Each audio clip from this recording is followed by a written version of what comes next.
এই ভাগটা তোমাদের বড় বুজান আমার বড় বিবি খাদিজাতুল কুবরা রাদিয়াল্লাহু তাআলা আনহার জন্য রেখে দিয়েছি। সুবহানাল্লাহ বলবেন না? একটু মন খুলে বলেন।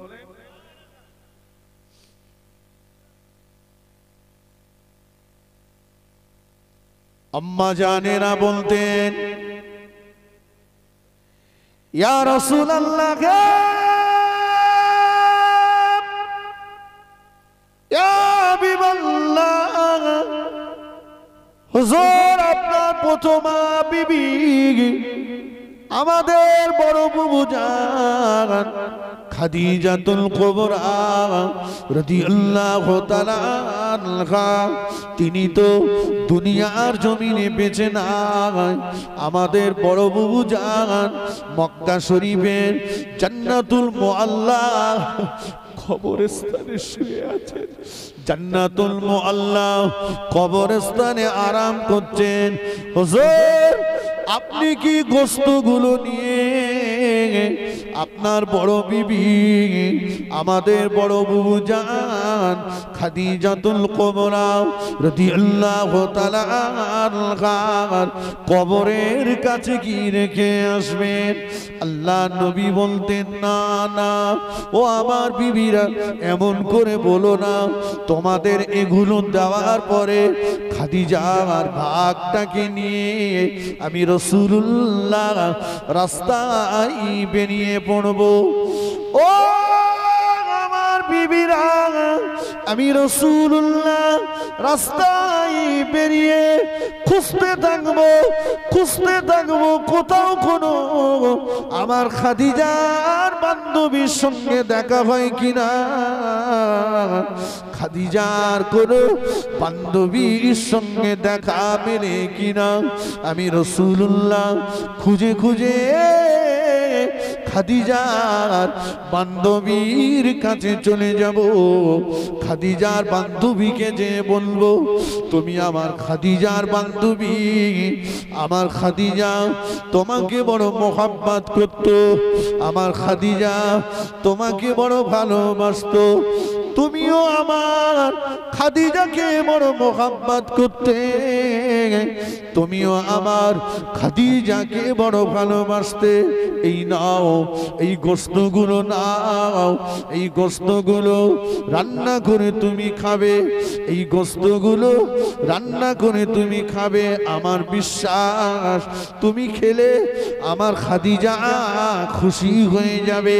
তুমি আমার খাদিজার জন্য আল্লাহ পাকের কাছে একটু দোয়া করবে। ও আমার বিবিরা, তোমরা যখন আমার জীবন সঙ্গিনী হয়েছো, ওই সময় আমার মোহাব্বতের মানুষের সংখ্যা বেড়েছে, ওই সময় আমার ভালোবাসার মানুষের সংখ্যা বেড়ে গিয়েছে। ও আমার বিবিরা, খাদিজা যে সময় আমার বিবি ছিল, ওই সময় আমার ঘরে বাইরে শত্রু বেশি ছিল। ওই সময় আমাকে মানুষ এত হাদিয়া দিত না। আমি আমার খাদিজাকে বেশি গোশত খাওয়াতে পারিনি।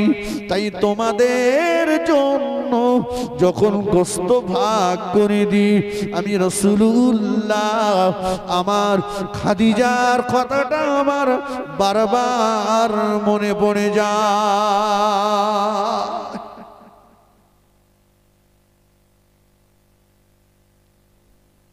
খাদিজা নেই, তবু রাসূলুল্লাহ খাদিজার কথা বলেন ভুলিনি। আল্লাহু আকবার। আমাদের মোহাব্বত, স্বামী বলেছে স্ত্রীরে, বউরি বলেছে তুই তো আমার বিরাট ভালোবাসিস না, আমি মরে গেলে তুই আর বেটে করবি, তো তোমার কি তাই মনে হয়? তো বলছে দেখ, বেশাতি যদি করিস তত তো আমার কবরটা একটু শুকুনের সময় দিস, কাঁচা কবরে যেন তুই বিয়ে করিস।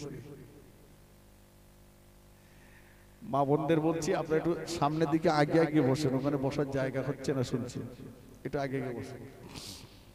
এখন স্বামী মরে গেছে, কবরও শুকোচ্ছে না, তাও বড় একটা তাল পাতা কেটে কবরের উপরে বাতাস করতেছে।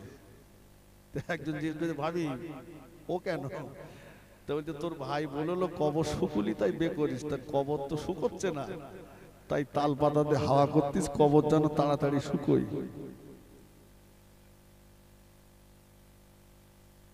মোহাব্বত। রসুলের ঘরে খাট, শোকেস, ফ্রিজ, আলমারি ছিল না, কিন্তু সংসারটা রহমত বরকতে ভরপুর ছিল। সংসারে মোহাব্বত, ভালোবাসা ছিল। একটু জোরে বলুন সুবহানাল্লাহ। স্বামী স্ত্রীর মোহাব্বত আল্লাহ পাকের একটা নিয়ামত। কথা ঠিক কিনা বলেন? আল্লাহ পাকের নিয়ামত।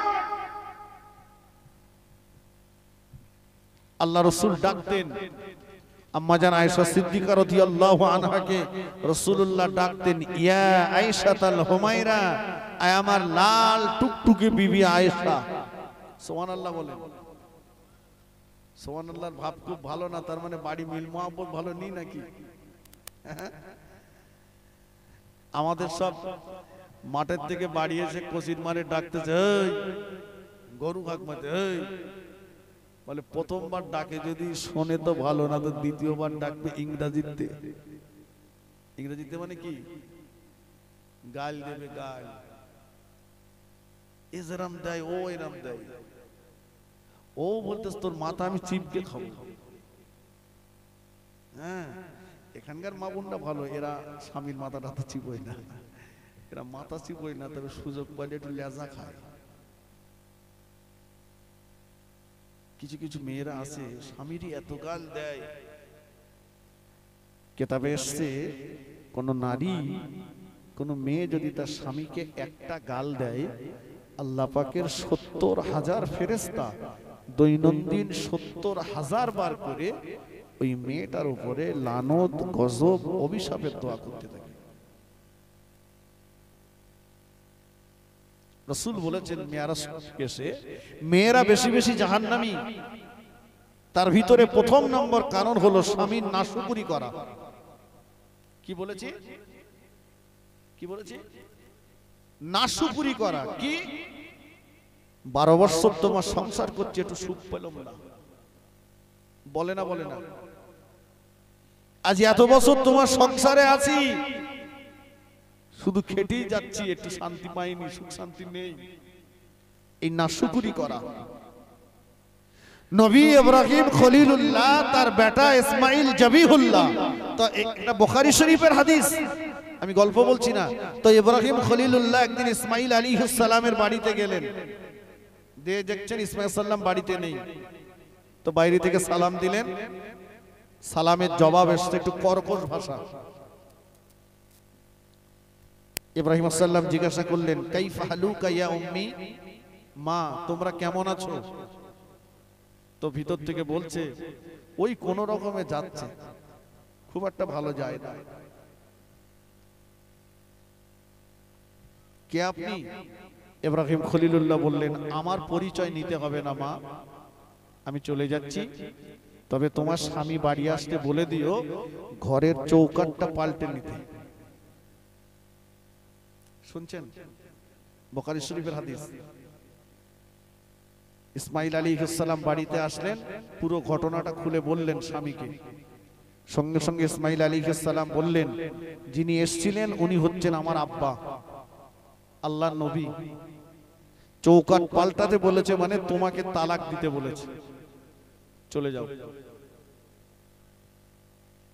তবে এই কথা শুনে বাড়ি গিয়ে যেন বউ তালাক দেবেন না, খবরদার, যে বাপ বলেছে মানে তালাক দেবো। এখন তো তালাক তো অ্যাভেলেবেল হয়ে গেছে। তালাক শরিয়াতে জায়েজ, তবে নিকৃষ্টতম জায়েজ, এটা মনে রাখতে হবে। ইসলামে দুটো জিনিস নিকৃষ্টতম জায়েজ, একটা হচ্ছে ভিক্ষাবৃত্তি করা, আর একটা হচ্ছে তালাক দেওয়া। এই তালাকের অপব্যবহার করার জন্য আজকে বিধর্মীদের কাছে তালাক নিয়ে আমাদের কথা শুনতে হয়। ইসলাম বলছে তোমার স্বামী, তোমার স্ত্রী তোমার কথা নেয় না, তুমি ডান দিকে বললে সে বাম দিকে চলে, তোমার কথা অমান্য করে, এক নাম্বার প্রথম নম্বরের স্টেপ, তুমি স্বামী, তুমি তোমার স্ত্রীর কাছে ওয়াজ করো, ওকে বোঝাও, কোরআন হাদিসের দুটো কথা শোনাও। তুমি চায়ের দোকানে যা বাতনিং দাও তাতে তো মনে হয় নরেন্দ্র মোদীর জায়গায় তোমার বছরই ভালো চলতো। ওই ওয়াজটা গিন্নির কাছে করো। ওয়াজ করেছেন, কান ঝাড়া মেরেছে, ওয়াজ নেইনি, ওয়াজ নেইনি। তুমি তাকে নিয়ে মার্কেটিং করতে যাও, তাকে কিছু কিনে দাও, তাকে শাসন করো, তার সঙ্গে বেড আলাদা করো, তারপরে উভয় পক্ষের গার্জিয়ান এক জায়গায় বসো, তারপরে তাকে এক তালাক দাও। তালাকের প্রসেস আমরা না করার জন্য আজকে বিধর্মীদের কাছে আমাদের এই কথাগুলো শুনতে হচ্ছে। ফিরে আসুন যে কথা বলছিলাম, একই সঙ্গে একই বৎসরে যখন রাসূলুল্লাহ দুজনকে হারালেন, একজন হচ্ছেন চাচা আর একজন হচ্ছেন স্ত্রী, দুজনা মাথার উপরে ছায়া করে রেখেছিলেন, দুজনা একই বৎসরে ইন্তেকাল করলেন। আমাদের সমাজে আমরা কি করি, কারো বাড়িতে কেউ যখন মারা যায় তো ওই বাড়ির লোকজনদের তার আত্মীয় স্বজনেরা একটু দাওয়াত করে করে খাওয়ায়, তাই না? এই জন্য খাওয়াই যে ওরা শোক পেয়েছে, দুঃখ পেয়েছে, তাই খাওয়াই। আল্লাহ পাক বললেন, ফেরেশতা জিবরাইল চলে যাও, ও জিবরাইল চলে যাও, আমার হাবিব তার চাচা জানকে হারিয়েছে, হাবিব তার বিবিকে হারিয়েছে, আমার হাবিব বড় কষ্ট পেয়েছে। ও জিবরাইল চলে যাও, আমার হাবিবকে যে আমি আল্লাহ পাক আমার আরশে আজিমে নিয়ে এসো, আমি আল্লাহ পাক আরশে আজিমে বসে বসে আমার হাবিবকে আমি আল্লাহ সান্ত্বনা দেব। বলুন সুবহান।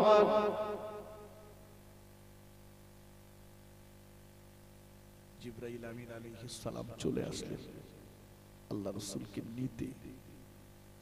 রাসূলুল্লাহ ঘুমাচ্ছেন। ও আল্লাহ নবী ঘুমাচ্ছেন, জিবরাইল আমিন আলাইহিস সালাম চিন্তা করলেন কিভাবে আমার নবীর ঘুমটা ভাঙাবেন। জিবরাইল আমিন চিন্তা করলেন আল্লাহ নবীর গায়ের চাদরটা ধরে টানি, আবার চিন্তা করছেন না চাদরটা ধরে যদি টানি বেয়াদবি যদি হয়ে যায়, চাদর ধরে টানবো না। চিন্তা করলেন রাসূলুল্লাহর মোবারক মাথাটা ধরে একটু নাড়াচাড়া দিই, না যদি বেয়াদবি হয়ে যায়। জিবরাইল আমিন চিন্তা করলেন আল্লাহ নবীর নূরের বদনটাকে একটু নাড়াচাড়া দিই, কিন্তু না যদি বেয়াদবি হয়ে যায়। জিবরাইল আমিন আলাইহিস সালাম সর্বশেষ আল্লাহ নবীর কদম মোবারকে সুসুড়ি দিয়ে, রাসূলুল্লাহর কদম মোবারকে সুসুড়ি দিয়ে জিবরাইল আমিন আলাইহিস সালাম আল্লাহ নবীর ঘুমটা ভাঙিয়েছিলেন।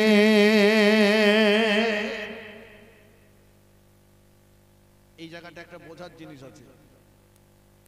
প্রথমত চিন্তা করলেন চাদর ধরে টানি, বললেন না চাদর টানলে বেয়াদবি হবে, রাসূলুল্লাহ চাদরে হাত দেবো।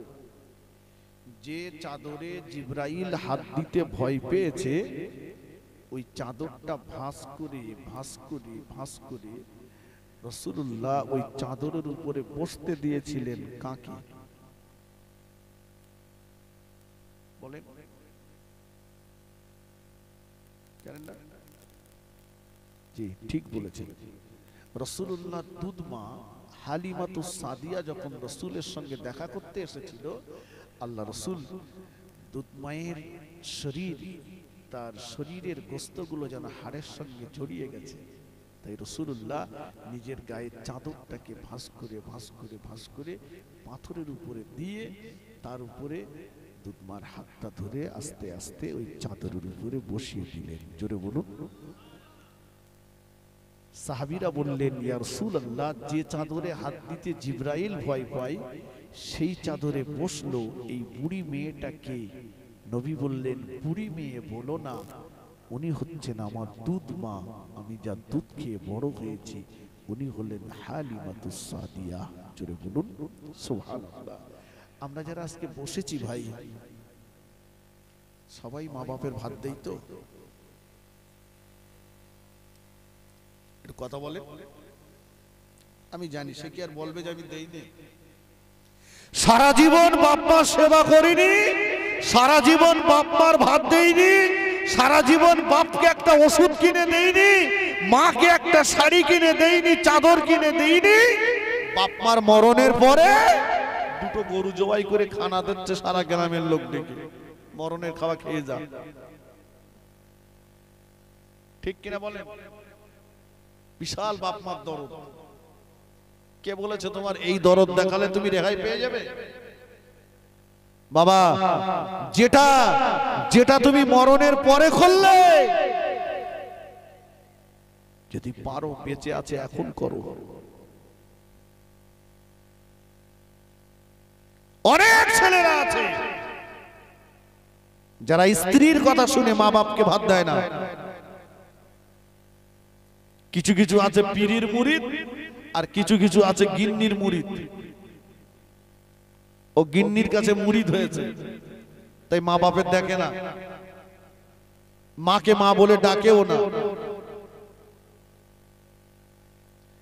আল্লাহ নবী বললেন, ও আমার সাহাবীরা, ও আমার সাহাবীরা, তোমাদের জান্নাত মসজিদে নয়, তোমাদের জান্নাত মাদ্রাসায় নয়, তোমাদের জান্নাত মক্কা শরীফে নয়, তোমাদের জান্নাত মদিনা শরীফে নয়।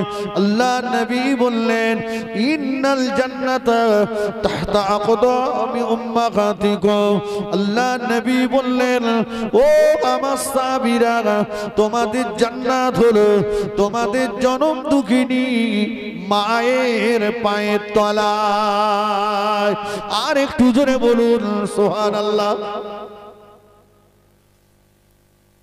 জান্নাত কোথায়? মায়ের পায়ের তলায়। মাকে বাদ দিয়ে কোথায় খুঁজছো জান্নাত? ও জগতের ছেলেরা শুনে রাখো, আলেমের দোয়া কবুল হতেও পারে নাও পারে, হাফেজ সাহেবের দোয়া কবুল হতেও পারে নাও পারে, পীর সাহেবের দোয়া কবুল হতেও পারে নাও পারে, কিন্তু মা বাপের দোয়া আল্লাহ পাকের আরশে আজিমের মাঝখানে কোনো পর্দা থাকে না। ওই দোয়াটা আল্লাহ পাকের দরবারে কবুল হয়ে যায়। বলুন সুবহান। আরেকটু জোরে বলুন সুবহানাল্লাহ। আল্লাহর ওলি বাইজিদ বুস্তামি রহমাতুল্লাহ আলাইহি জনম দুঃখিনী মা, জনম দুঃখিনী মা রাত্রে বেলা ঘুমাতে যাওয়ার সময় বাইজিদ বুস্তামিকে বললেন, ও বাবা বাইজিদ, তুমি যখন শুয়ে পড়বে বাবা, আমার মাথার দিকের জানালার একটা পাল্লাকে তুমি বন্ধ করে দেবে। মা শুয়ে পড়েছে, মা বলেছে, ভাইজি তুমি যখন শোবে মাথার দিকের একটা পাল্লা বন্ধ করবে। মা ঘুমিয়ে পড়েছেন। বাইজিদ বুস্তামি হুজুর নিজের কাজ কাম সেরে মায়ের ঘরে এসে দেখছেন মা ঘুমিয়ে গেছেন। চিন্তা করলেন, মা বলেছে জানালার একটা পাল্লা বন্ধ করতে, কিন্তু কোনটা সেটা তো বলিনি। আল্লাহর ওলি বাইজিদ বুস্তামি রহমাতুল্লাহ আলাইহি হুজুর চিন্তা করলেন কি হবে, জানালার একটা পাল্লা বন্ধ করলেন। একটা পাল্লা বন্ধ করে ওই পাল্লার দিকে পিঠটা দিয়ে জনম দুঃখিনী মায়ের দিকে মুখটা দিয়ে এক নজরে মায়ের মুখের পানে চেয়ে আছে। আমার আম্মা জানের কোনো কষ্ট হচ্ছে কিনা, আমার আম্মা জানের কোনো অসুবিধা হচ্ছে কিনা। কিছুক্ষণ হয়ে গেল, আবার ওই জানালার পাল্লাটা খুলে দিয়ে অপর পাল্লাটা বন্ধ করলেন। ওই বন্ধ করা পাল্লার দিকে পিঠটা দিয়ে জনম দুঃখিনী মায়ের দিকে মুখটা দিয়ে আবার কিছুক্ষণ দাঁড়িয়ে রইলেন। কিছুক্ষণ পরে আবার ওটা খুলে দিয়ে অপরটা বন্ধ করলেন। একটা খোলে একটা বন্ধ করে, এইভাবে দেখতে দেখতে ফজরের আযান হয়ে গেল। জনম দুঃখিনী মায়ের ঘুমটা ভেঙে গেল। চোখটা মেলে দেখেন বাইজিদ বোস্তামি রহমতুল্লাহ আলাইহি মাথার দানে দাঁড়িয়ে আছেন। জনম দুঃখিনী মা বললেন, ও বাইজিদ, ও বাইজিদ, ঘুমাওনি বাবা? সারা রাত বিছানায় পিঠ লাগাওনি বাবা? বাইজিদ বোস্তামি রহমতুল্লাহ আলাইহি বলেছিলেন, আম্মা জান, জানালার একটা পাল্লা আপনি আমাকে বন্ধ করতে বলেছিলেন, কোনটা বন্ধ করব? এটা যে আমার হয়নি। আমি চিন্তা করলাম আমার ইচ্ছে মতো একটা পাল্লা যদি বন্ধ করে দিয়ে ঘুমিয়ে যায়, আর আপনার যদি কষ্ট হয়, আপনার ঘুমটা যদি ভেঙে যায়, আল্লাহ পাক নারাজ হয়ে যাবেন, আল্লাহ পাক অসন্তুষ্ট হয়ে যাবেন। আমি বাইজিদের জীবনের আমালগুলো বরবাদ হয়ে যাবে। ও আমার আম্মা জান, এজন্য একটা বন্ধ করি একটা খুলি, একটা বন্ধ করি আর একটা খুলি, এইভাবে তামাম রাত আমার পার হয়ে গেল। জনম দুঃখিনী মা ওযু করে আসলেন, নামাজের পাটিতে বসে আল্লাহ পাকের দরবারে অঝর নয়নে কাঁদতে লাগলেন। ও রব্বুল আলামিন, আল্লাহ পাক, আমি আমার বাইজিদের প্রতি খুশি হয়ে গিয়েছি, আমি আমার বাইজিদের প্রতি রাজি হয়ে গিয়েছি। আল্লাহ, আমি আমার বাইজিদের প্রতি সন্তুষ্ট হয়ে গিয়েছি। আপনিও আমার বাইজিদের প্রতি খুশি হয়ে যান। আমার বাইজিদের নামটা আল্লাহ আপনি সুলতানুল আরেফিনের তালিকায় লিখে দেন। জনম দুঃখিনী মায়ের দোয়াটা আল্লাহ পাকের দরবারে কবুল হয়ে গেল।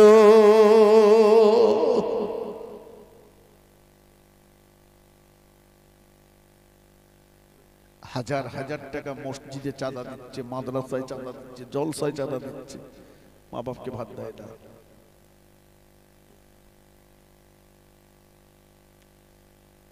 কোটি কোটি টাকা চাঁদা দিলেও তোমার কবরে বাঁশ পড়া বন্ধ হবে না। মা বাপ খুশি তো আল্লাহ খুশি, মা বাপ অসন্তুষ্ট তো আল্লাহ অসন্তুষ্ট। শুনে রাখ, ছেলে এখন টাকা হয়ে গেছে, ছেলে বলছে মাকে, মা বলো তো, বারবার বলো, তুই আমার ছোটবেলা দুধ খেয়েছিস, ক টাকা দুধ খেয়েছি বলো দিন, ক টাকা নেবে বলো, দুধের ঋণ শোধ করে দেবো। মা বলে, কচি দুধের ঋণ শোধ করে দিবি? হ্যাঁ দেবো। যা সন্ধ্যেবেলা বড়ারিঘাট বাজার থেকে একটা পাকা আম কিনে এনে দিবি, অতি তোর শোধ। ও আম কিনে নিয়ে এসছে, সন্ধ্যাবেলা এসে বলছে, মা এই নাও দুধের ঋণ শোধ করে দাও। মা বলে, খাওয়া দাওয়া করে শো, আমটা বুকের উপরে করে নিয়ে যখন চাইবো তখন দিবি শোধ। ও শুয়েছে, ও শুয়েছে তো মোষ পড়েছে, আম পড়ে গেছে, ও ঘুমিয়ে গেছে, পিঠের তলায় আম, ও যত নড়াচড়া করেছে সারা পিঠে আম লেগে গেছে। মা দেখতে পেয়েছে, ডাকছে, কচি এই ছেলে, বেটা ওঠ, আম দে, দুধের ঋণ শোধ করবি না। ও উঠে দেখে সারা পিঠে তো আম লেগে আছে। মা, আজকে না কালকে। জনম দুঃখিনী মা বলল, বেটা দেখা তো শরীরের একটা অঙ্গ, ছেলে দেখা তো শরীরের একটা অঙ্গ, তুই আমার ডান দিকে পেশাব করে দিয়েছিস, তোকে নিয়ে আমি আমার বাম পাশে শুইয়ে দিয়েছি। তুই আমার বাম দিকে পেশাব করে দিয়েছিস, তোকে নিয়ে বুকের উপরে করে শুয়েছি। ছেলে, তুই আমার কাপড়ে পেশাব করে দিয়েছিস, আমি তোর জনম দুঃখিনী মা, কাপড়ে পেশাবের ভিজে দিকটা আমি আমার নিজের শরীরে জড়িয়ে নিয়েছি। তোর ঠান্ডা লাগবে, তোর কষ্ট হবে, সর্দি হবে, জ্বর হবে, আমি মা পেশাবে ভেজা ওই কাপড়টা নিজের অঙ্গে নিয়ে শুকনো দিকটা তোকে দিয়ে তোকে আমার কোলের ভিতরে করে নিয়ে শুয়েছি। গভীর রাত, পৌষ মাসের কনকনে ঠান্ডা, চিৎকার মেরে কেঁদে উঠেছিস, আমার ক্ষুধা পেয়েছে।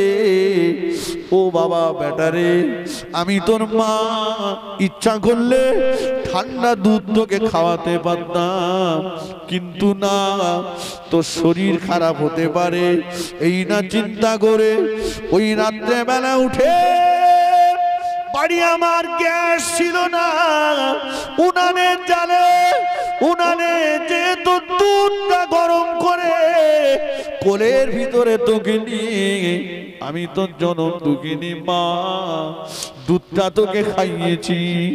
ওরে বেটারে, দুধ তোকে খাইয়েছি বেটা, আমি ভাত খাচ্ছিলাম, তুই আমার সামনে এসে পায়খানা করে দিয়েছিস, আমি তোর জনম দুঃখিনী মা ভাতের প্লেটটা সরিয়ে দিয়ে মেথরের কাজে নিযুক্ত হয়ে গেলাম, নিজে হাতে করে তোর পায়খানাগুলো পরিষ্কার করেছি, নিজে হাতে সাফ করেছি।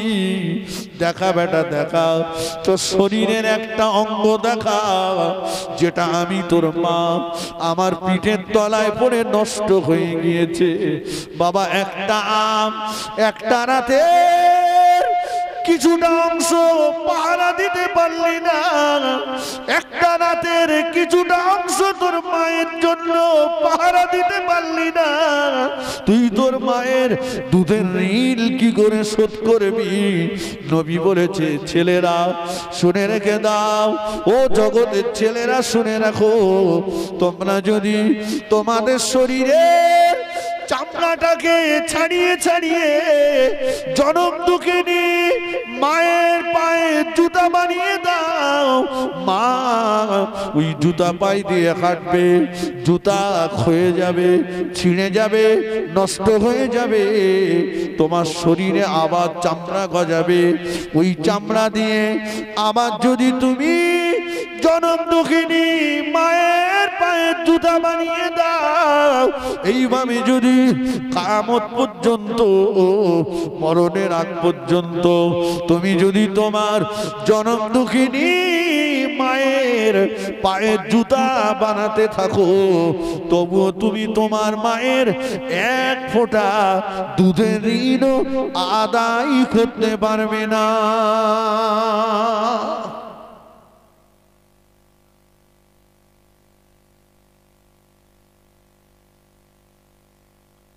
বলে বিয়ের আগে বেশ মা বলতো, কথা বুঝিনি, বিয়ের আগে মা বলে ডাকতো, বিয়ে করার পরে পড়ে গেছে। আর এখন কিছু কিছু এই শাশুড়ি, শ্বশুর শাশুড়ি, আমি এদের নাম দিয়েছি খুদে দাজ্জাল, বুঝতে পারেননি? খুদে দাজ্জাল। এই জলসার সময় অনেক কুটুম এসছে বাড়ি, জানি না কারোর বাড়ি খুদে দাজ্জালে এসে কিনা। এই যে এসে হাজির রুমাল টুমাল মাথায় দে, অন্না টন্না মুড়িতে ঢুকলো, জামাই বাজার করলো, মেয়ে রান্না করলো, তুমি যে মরণের খাওয়া খাচ্ছ, খাও, তোমার জামাইয়ের বাড়ি তুমি খাবে না তো আমি খাবো, তুমি খাও। তুমি একবারও খোঁজ দিলে না যে কচি, এই তোর শ্বশুর কই, তোর শাশুড়ি কই? বাপ যদি বলতো, মেয়ে পরের বারে তোর বাড়ি যদি আমার আসতে হয়, তাহলে আমার প্লেটের পাশে তোর শ্বশুরের প্লেটটা যেন থাকে।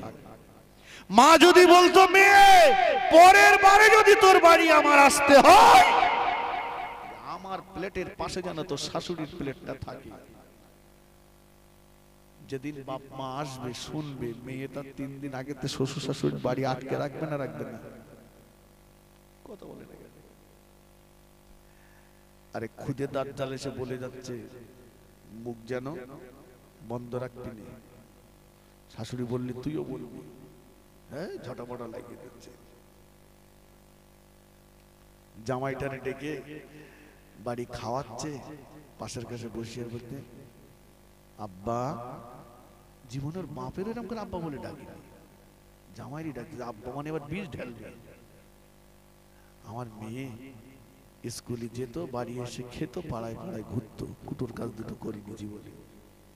তোমার তো 4টে ভাই, তুমি এক কাজ করো, আমার কুচিটা নিয়ে তুমি একটু আলাদা হয়ে যাও। আর এ গয়চন্দ্রের ভিতরে রাখা 600 শাশুড়ি যেন ওর ইমাম, তাই শাশুড়ির কাছে একটেদা করে বাপ্পার বাদ দে বউটার নিয়ে আলাদা হয়ে গেছে। চিন্তা করতে পারছেন? আগে আমাদের দেশে অভাব ছিল, কথা ঠিক কিনা? খাওয়ার কষ্ট ছিল, জবের আটা মাইলো ভুট্টাকে পরের বাড়ি জন মজদুরি মেনদারি রাখালি করে ফ্যান আমাকে চেয়ে মানুষ করেছে।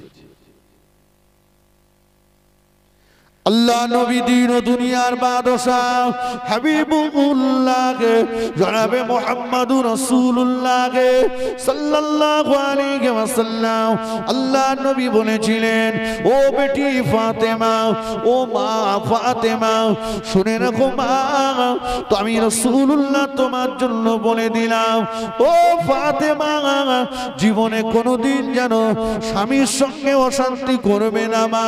স্বামীর কাছে এমন কোন জিনিস চাইবে না মা যে দাবি তোমার স্বামী পূরণ করতে পারবে না।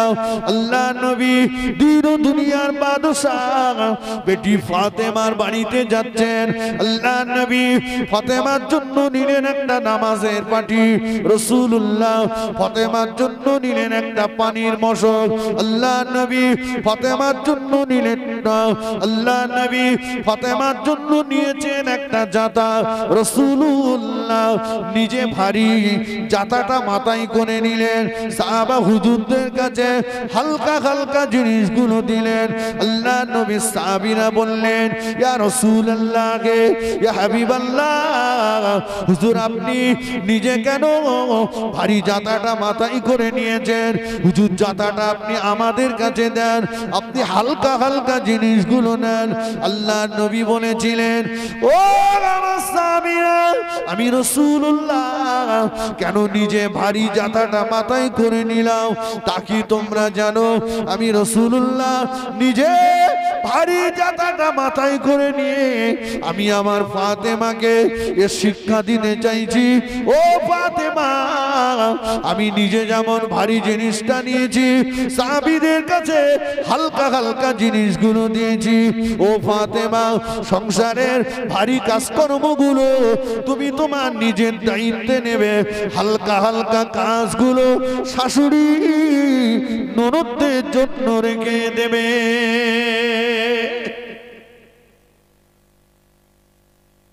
আল্লাহ রাসূলের শিক্ষা। আমার ভাইরা, বক্তব্য আমি আর করব না। রাসূলের এই আদর্শ আমরা আমাদের বাচ্চাদের ভিতরে যদি দিতে পারি তবে আমরা লাভবান হব। শেষ একটা কথা বলে যাই, কান্দেছে না ছুটতেছে, ছুটে ছুটে এসে দাদু ভাই আব্দুল মুত্তালিবের গলাটা জড়িয়ে ধরলে, দাদু ভাই, ও আমার দাদু ভাই, আমি মুহাম্মদ আব্বার মুখ দেখতে পেলাম না, আব্বার সঙ্গে আমার কথা হলো না, মুহাম্মদকে একবারও আমার আব্বা মুহাম্মদ বলে ডাকলো না। আমার আম্মা আমাকে বলেছিল, ও বাবা মুহাম্মদ, চলো বাবা, তোমার আব্বার সঙ্গে তোমার দেখা করাতে নিয়ে যাব। দাদু ভাই আব্বার সঙ্গে দেখা করাতে নিয়ে যে জনম দুঃখিনী মা তিনিও আমার সঙ্গে কথা বলা বন্ধ করে দিয়েছে। দাদু ভাই আম্মা কি কোনোদিন আর আমার সঙ্গে কথা বলবে না? আম্মা কি কোনোদিন আমাকে আর মোহাম্মদ বলে ডাকবে না? আম্মা কি কোনোদিন আমাকে আর কোলে নেবে না? আল্লাহ নবীর দাদু ভাই ওই সময় বলেছিলেন, ও দাদু ভাই মোহাম্মদ, তোমার আব্বার কথা যখন তোমার মনে পড়বে তুমি আমার দিকে চেয়ে আব্বা আব্বা আব্বা বলে দেখো। আমি তোমার দাদু ভাই তোমার আব্বা হয়ে তোমার ডাকে সাড়া দেব। ও দাদু ভাই মোহাম্মদ, তোমার আম্মার কথা যখন তোমার মনে পড়বে আমার দিকে চেয়ে আম্মা আম্মা বলে দেখো। আমি তোমার দাদু ভাই তোমার আম্মা হয়ে তোমার ডাকে সাড়া দেব। যে মানুষটা আমার নবীকে এতটা সান্ত্বনা দিয়েছিলে, আল্লাহ নবীর বয়সটা যখন 8 বছর, ওই দাদু ভাই আল্লাহ নবীর থেকে বিদায় নিয়ে নিলে।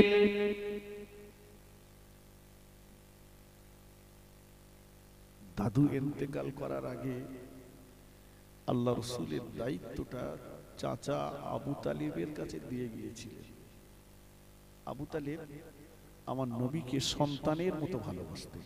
আবু তালিব ঈমান না আনলেও নবীকে মুহাব্বত করতেন, খুব ভালোবাসতেন।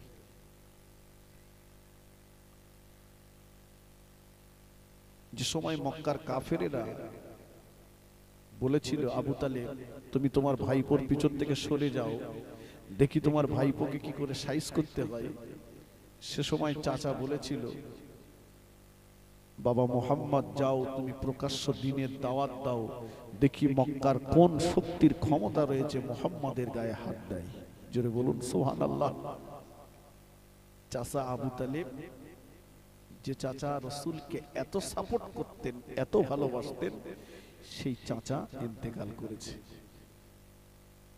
ঠিক যে বছরে চাচা ইন্তেকাল করেছে, সেই বছরের নবীর মাথার উপরে ছায়া করা আরেকজন ব্যক্তি ছিলেন, যিনি হচ্ছেন রাসূলুল্লাহর বিবি আমাদের আম্মাজান খাদিজাতুল কুবরা রাদিয়াল্লাহু আনহা। তিনি আমার নবীকে খুব মুহাব্বত করতেন। চাচা খোঁজ রাখতেন, খাদিজা খোঁজ রাখতেন। মা খাদিজাতুল কুবরা রাদিয়াল্লাহু আনহা সারা রাত ঘুমাতেন না যতক্ষণ রাসূল ঘরে না ফিরতেন। একবার দরজায় এসে নবী ডাকতেন, খাদিজা। আম্মাজান দরজা খুলে দিতেন। রাসূল বলতেন, খাদিজা তুমি কি ঘুমাও না? আম্মাজান বলতেন, যে বিছানাতে আমি আপনাকে দেখতে পাই না, ওই বিছানাতে আমার পিঠ লাগাতে ইচ্ছে হয় না। বলুন সুবহানাল্লাহ।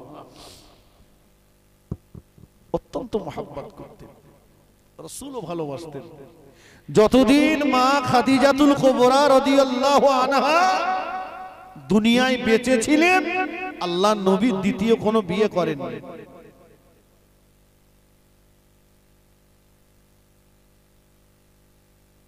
বিয়ে করা, অনেকে বলে ছোট হুজুর 4টে করেছে, আমি করবো তাই কি হয়েছে? ছোট হুজুর 4টে করেছে। একটা গিন্নি শাড়ি কিনেছে 100 টাকায়, আর একটা গিন্নি শাড়ি কিনেছে 120 টাকায়। যে শাড়িটা 100 টাকা নিয়েছে, ওই শাড়ির আঁচলে ছোট হুজুর 20 টাকা বেঁধে দিয়েছে। সুবহানাল্লাহ বলেন। কি সমান বিচার করেছে। আর কিছু আছে দুটো করেছে, একটারে ফ্ল্যাটে রেখেছে আর একটারে মেরে ফ্ল্যাট করতেছে। বুঝলেননি? একটারে ফ্ল্যাটে আর একটা মেরে ফ্ল্যাট করেছে।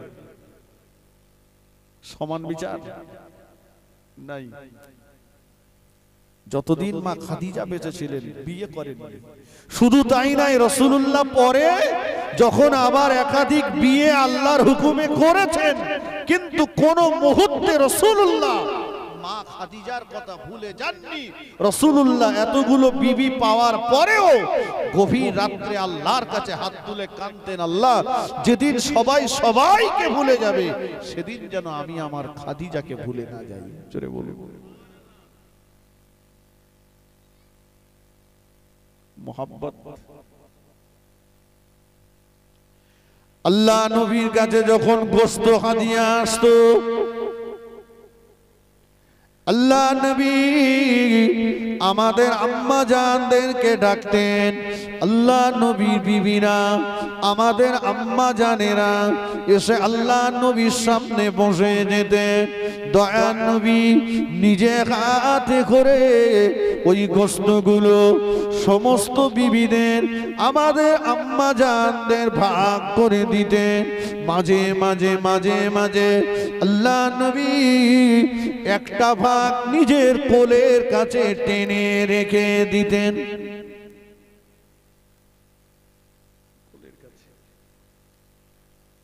বিবিরা বলতেন, ইয়া রাসূলুল্লাহ যে ভাগটা কোলের কাছে টেনে রেখেছেন আমাদের তো সব দেওয়া হয়ে গেছে, কিন্তু এটা কার জন্য? আল্লাহ নবী জবাব দিতেন। রাসূল পাক সাল্লাল্লাহু আলাইহি ওয়াসাল্লাম মিরাজ শরীফে যখন আল্লাহ ডাকলেন সান্ত্বনা দেওয়ার জন্য, বন্ধু বন্ধুর বাড়িতে যাবে, আল্লাহ রাসূল আরশে আজিমে গেলেন। নিয়ে গেলেন কি? কোন মেহমানের বাড়ি যেতে গেলে কিছু তো নিতে হবে নাকি? রাসূলুল্লাহ নিয়ে গেলেন আত্তাহিয়াতু লিল্লাহি ওয়াস সালাওয়াতু আত-তাইয়্যিবা। আল্লাহ আমার মৌখিক শারীরিক সমস্ত ইবাদত আল্লাহ আপনার জন্য। জোরে বলুন সুবহানাল্লাহ। আল্লাহ পাক খুশি হলেন। আল্লাহ পাক সঙ্গে সঙ্গে বললেন, আসসালামু আলাইকা আইয়ুহান নবী ওয়া রাহমাতুল্লাহি ওয়া বারাকাতুহু। হে রাসূল, আপনার উপরে আমি আল্লাহ আমার শান্তি রহমত বরকত বর্ষিত হোক। জোরে বলুন সুবহানাল্লাহ। রাসূলুল্লাহ তখনও আমাদের কথা ভুলে যাননি। রাসূল বললেন, আসসালামু আলাইনা ওয়া আলা ইবাদিল্লাহিস সালিহিন। আল্লাহ আপনার এই শান্তি রহমত বরকত আমাদের সবার উপরে এবং যারা সালেহ বান্দা, আমার সালেহ উম্মত উম্মতি তাদের উপরেও আপনার রহমত বরকত শান্তি বর্ষিত হোক। জোরে বলুন সুবহানাল্লাহ। তারা ফেরেশতারা বললেন, আশহাদু আল্লা ইলাহা ইল্লাল্লাহু ওয়া আশহাদু আন্না মুহাম্মাদান আবদুহু ওয়া রাসূলুহু। আমরা সাক্ষ্য দিচ্ছি আল্লাহ ছাড়া কোনো মাবুদ নেই, মুহাম্মদ সাল্লাল্লাহু আলাইহি ওয়াসাল্লাম আল্লাহর বান্দা এবং তার রাসূল। সেখান থেকে আমাদের জন্য নামাজে এই তাশাহুদ আত-তাহিয়াতু পড়া ওয়াজিব হয়ে গেল। জি, রাসূল মিরাজ শরীফ থেকে আমাদের জন্য নিয়ে এসেছিলেন কি বাবা? কি নিয়ে এসেছিলেন? নামাজ। 50 ওয়াক্ত নামাজ নিয়ে এসেছিলেন। ষষ্ঠ আসমানে মুসা নবীর সঙ্গে দেখা, বলল উম্মত এত পারবে না, কমাতে কমাতে কমাতে কমাতে 5। তবুও মুসা নবী বলেছিল পারবে না। রাসূল বলেছিল আমি আর যাব না, আমার লজ্জাবোধ করছে। আল্লাহ বলেছিল, হাবিব জান, এই 5 ওয়াক্ত নামাজ যদি উম্মতেরা আদায় করে, উম্মতিরা আদায় করে, আমি আল্লাহ 50টা সওয়াব দেব। জোরে সোরে বলুন সুবহানাল্লাহ। পরিশেষে বলবো, সকলেই এই নামাজকে নিজের জীবনে আঁকড়ে ধরুন। যে আমল যে ইবাদতই করেন না কেন, নামাজই হচ্ছে শ্রেষ্ঠ ইবাদত। নামাজকে নিজের জীবনে প্রতিষ্ঠিত করুন, নামাজ ধরুন। সকলে আসুন বিশ্ব নবীর সানে আমরা একটু সালাম পড়িয়া নবী সালাম।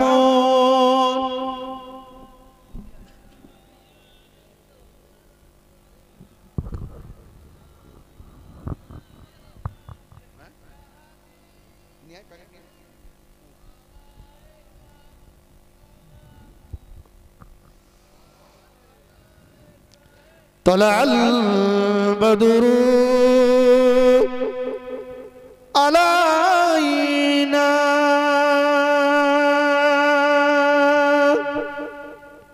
من ثنية البداء وجب الشكر علينا مدى لله هدائي يا নবী সালামুন আলাইকা ইয়া রাসূল।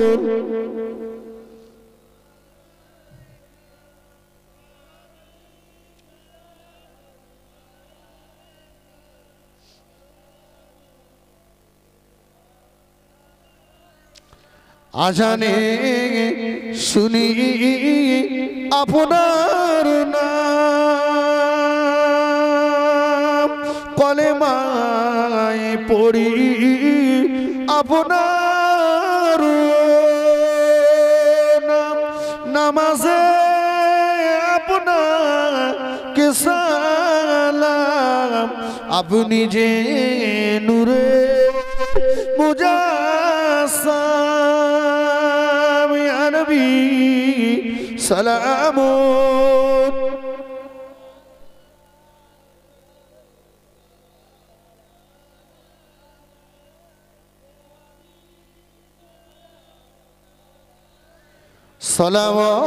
সালাওয়াতুল্লাহ আলাইকা।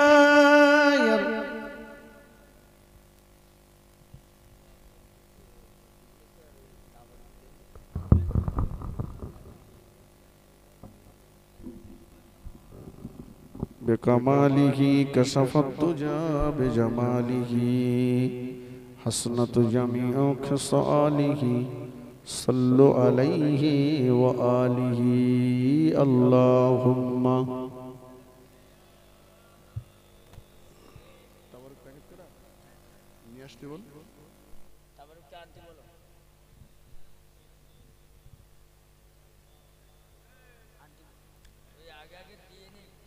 দোয়া হবে।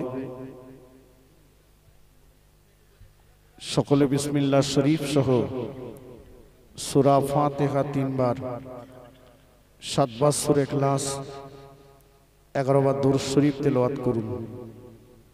দোয়া হবে।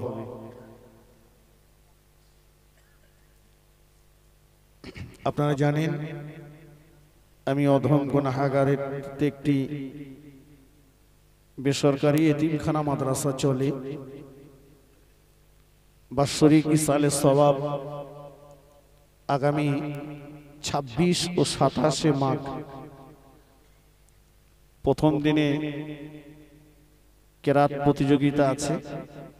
ফার্স্ট প্রাইজ 10,000 টাকা, সেকেন্ড প্রাইজ 7,000 টাকা, থার্ড প্রাইজ 5,000 টাকা, ফোর্থ প্রাইজ 2,000 টাকা। বাদ মাগরিব ফুরফুরা শরীফ থেকে পীরজাদা আলহাজ মাওলানা খোবায়েব সিদ্দিকী ভাইজান থাকবেন। 27 মাঘ পরের দিন ফুরফুরা শরীফ থেকে পীরজাদা আলহাজ হযরত মাওলানা সানাউল্লাহ সিদ্দিকী সাহেব এবং আরো বাংলার প্রখ্যাত ওলামায়ে কেরামগণ আলহাজ মাওলানা আজিজুর রহমান সাহেব কিটিন্ডা, আলহাজ মাওলানা শাহানুর আলম সাহেব, আর অন্যান্য ওলামায়ে কেরামগণ উপস্থিত থাকবেন মধ্যরাত পর্যন্ত। এবছর দুটো ছেলে মাশাআল্লাহ পাগড়ি নেবে, যারা এক বৈঠকে মানে এক জায়গায় বসে গোটা 30 পারা কোরআন শুনিয়েছে। দুজন পাগড়ি নেবে, আপনাদেরকে দাওয়াত করছি, যাবেন, দেখে আসবেন। এতিম দুস্থ অসহায় বাপ মা হারা বাচ্চাদের কত পয়সাই তো কত দিকে চলে যায়, তাদের সাহায্যের জন্য প্রতিদিন তারা ফজরের পরে এশার পরে দোয়া করে। যদি আপনার মন চায় এতিম দুস্থ বাচ্চাদের দুমুঠো খাওয়ার জন্য, বর্তমান সময়ে জানেন বোর্ডিং চালাতে খুবই কষ্ট, তো যদি আপনার পকেটে দেওয়ার মতো কিছু থাকে, যে 10-20 টাকা, আমার মুরব্বী যাচ্ছে, মা বোনদের কাছে একজন যাচ্ছে, যদি আপনার কাছে থাকে দেওয়ার মতো এতিম দুস্থদের জন্য একটু হাতটা বাড়ালাম, দেবেন। আমি গুনাহগার দোয়া চাইব। এতিম দুস্থ অসহায় বাচ্চারা তারাও আপনাদের জন্য দোয়া করবে। কত পয়সাই তো চায়ের দোকানে বসলে খরচ হয়ে যায়। আল্লাহর রাস্তে যদি পকেটে থাকে কেউ ফেরাবেন না, দেবেন। তেলাওয়াত করতে থাকুন, এক্ষুনি দোয়া হবে। তাবারুকটা নিয়ে এসো, তাবারুকটা দিয়ে দাও। বিসমিল্লাহির রহমানির রহিম।